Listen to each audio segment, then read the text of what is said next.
Welcome students to your online English class.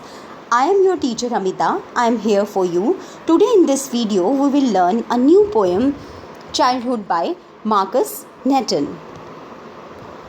First of all, I want to give the introduction of the poem. Childhood is written by Marcus Nathan. In this poem, the poet thinks over his lost childhood. He wonders about the moment where he lost the innocence and realized that the world is not what he seemed it to be. He recalls when his thoughts changed and he realized the hypocrisy of the people around him.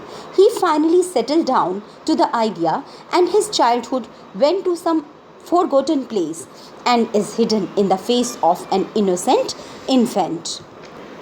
Dear students, now I want to tell you about Marcus Nathan. Marcus Nathan was a Norwegian poet. He wrote a poem, Childhood. In this poem, he tries to find out when he lost his childhood. Through this poem, he wrote that people do not live the lives that they preach. In the last stanza of the poem, Childhood, the poet changes the question from when to where and answer it has gone into hiding. Now I am going to start your poem. Let me recite the first paragraph. First stanza of the poem. When did my childhood go? Was it the day I ceased to be 11? Was it the time I realized that hell and heaven could not be found in geography and therefore could not be? Was that the day? In these lines, the poet wonders about when his childhood came to an end. He asked himself, was it the day when he no longer 11 years old? Was it the day when he realized that hell and heaven existed and yet not to be found in geography or on the map? He realized they are imaginary places that actually do not exist.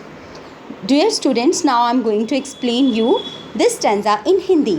इन पंक्तियों में कवि हैरान होता है कि उसका बचपन कब ख़त्म हो गया. क्या वो बचपन तब ख़त्म हो गया जब वो 11 साल का हुआ? क्या वो दिन था जब उसने रियलाइज़ किया कि हेल और हेवन एग्जिस्ट तो करते हैं लेकिन ये कहीं ज्योग्राफी में या मैप के ऊपर नज़र नहीं आते?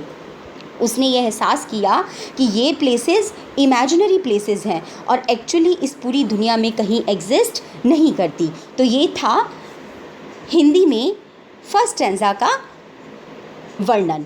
अब आ जाते हैं हम सेकंड स्टैंजा पे. Dear student, now I'm going to recite the second stanza. When did my childhood go? Was it the time I realized that adults were not all they seemed to be?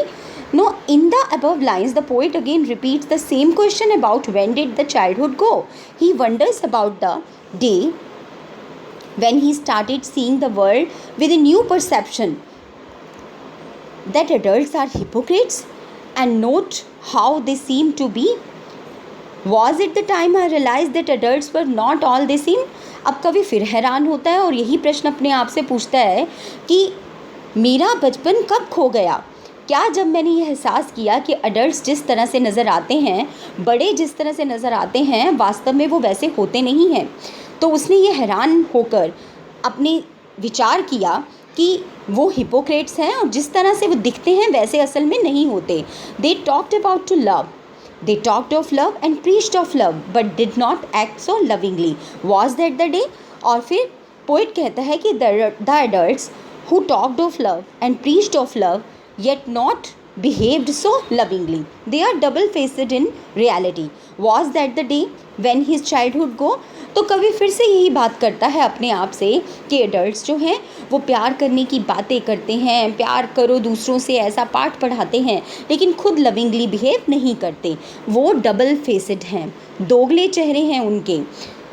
क्या यही दिन था जब उसको यह एहसास हुआ तो उसका बचपन ख़त्म हो गया, चला गया?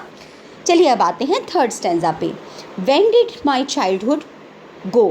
Was it the time I realized that the adults were not all they seemed to be? They talked of love and preached of love but did not act so lovingly. Was that the day? This was the second stanza. I am coming to the third stanza. When did my childhood go? Was it when I found my mind was not really my mind? Was it the day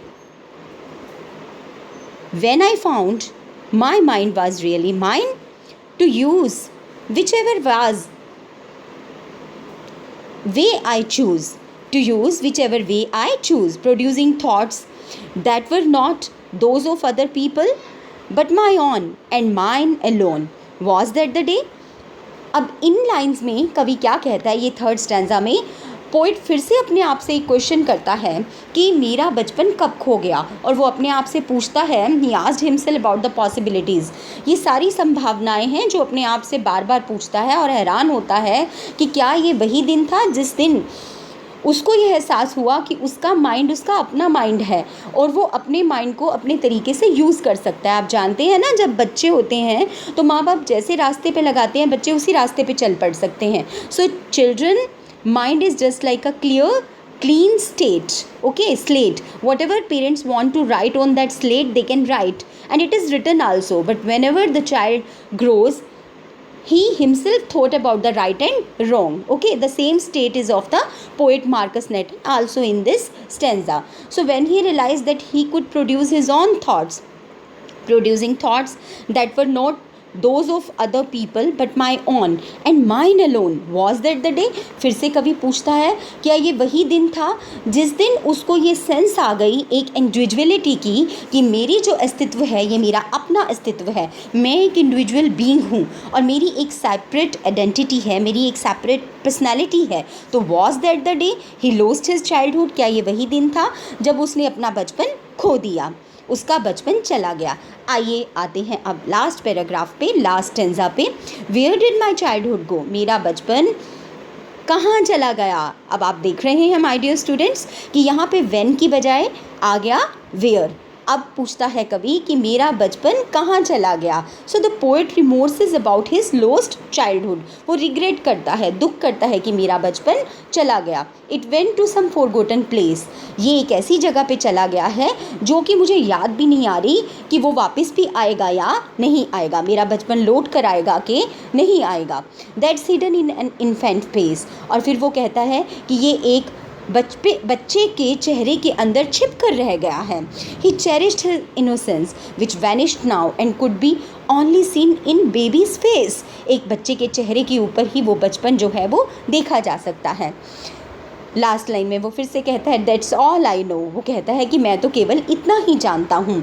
he only has sweet memories of his childhood which would soon fade away, and he also conveyed a message that the innocence of childhood stays till the time one is an infant and that is all he knows। तो कवि कहता है और हमें एक message convey करता है कि बचपन की मासूमियत केवल बच्चे के चेहरे में ही देखी जा सकती है और मैं केवल इतना ही जानता हूँ। तो ये है लास्ट स्टेंजा की एक्सप्लेनेशन। माय डियर स्टूडेंट्स, अब हम आ जाते हैं इस कविता में यूज़ किए गए लिटरेरी डिवाइसेस की तरफ। डियर स्टूडेंट्स, आपने देखा है कि इस पोएम में बहुत सारे लिटरेरी डिवाइसेस यूज़ किए गए हैं। सबसे पहले rationalism. The poet rationalises the lost childhood when he was 11 and when he found out that hell and heaven don't exist and are not found in the geography और map. So was it the day I cease to be 11? Was it the time I realise that hell and heaven could not be found in geography? तो यहाँ पे क्या इस्तेमाल किया गया है? Rationalism का इस्तेमाल किया गया है। सेकेंड पोएटिक डिवाइस इसमें आ जाती है राइम स्कीम की। सो राइम स्कीम यहाँ पे जो यूज़ की गई है चाइल्डहुड में वो है ABBCCD। नेक्स्ट आ जाती है रेफ्रेन। रेफ्रेन का मतलब है a group of phrase which is repeated in the poem. तो आपने देखा है कि इस पोएम में हर स्टेंजा के अंदर दो लाइंस बार बार रिपीट हुई हैं। पहली व्हेन डिड माई चाइल्डहुड गो और दूसरी वॉज दैट द डे। तो ये दो फ्रेजेस, ग्रुप ऑफ फ्रेजेस बार बार यूज़ हुए हैं। तो ये कौन सी पोएटिक डिवाइस है? Refrain. Individuality. In third stanza, the poet realized that he can use his own mind and can produce his own thoughts. He discovered a sense of individuality in himself. तो यहाँ पे कवि को अपनी individuality का एहसास होता है। वो रियलाइज़ करता है कि वो अपने थॉट्स खुद पैदा कर सकता है और डिस्कवर करता है कि वो एक इंडिविजुअल बीइंग है। नेक्स्ट पोएटिक डिवाइस जो इसके अंदर यूज़ की गई है वो है, माय डियर स्टूडेंट्स ध्यान दीजिए, antithesis. where two opposite words are used together in a sentence in a poem. Okay, जब एक कविता में एक वाक्य के अंदर दो opposite विपरीतार्थक शब्द इकट्ठे यूज़ किए जाते हैं तो उसको एंटीथेसिस कहते हैं. यहाँ पे कौन से शब्द आए हैं आपने ध्यान दिया होगा, hell and heaven. Next literary device जो यूज़ की गई है वो है alliteration. Occurrence of the same letter of sound at the beginning of closely connected words. तो यहाँ कौन से हैं, the time, my mind, whichever way, thoughts that. Okay, तो यहाँ पे द बार बार यूज़ की गई है, कॉन्सोनेंट साउंड बार बार यूज़ की गई है, तो ये कौन सी पोएटिक डिवाइस है, एलिट्रेशन. इसके बाद इन्वर्जन. इन्वर्जन का अर्थ है where the subject verb order is reverse. जहाँ पे सब्जेक्ट वर्ब ऑर्डर को रिवर्स किया जाता है उसे इन्वर्जन कहते हैं. To use whichever way I choose. तो यहाँ पे सब्जेक्ट और वर्ब का ऑर्डर रिवर्स किया गया है, ग्रामेटिकल ऑर्डर को रिवर्स किया गया है, तो ये कौन सी डिवाइस है, inversion. My dear students, so in the poem Childhood, the writer focuses on the theme of the loss of innocence. Marcus Nathan, the poet, wonders when and where he lost his childhood. He ponders over his question and highlights the loss of innocence and faith in the quest of growing up. So dear students, I hope that you have understood the poem. Line by line explanation, use of poetic devices.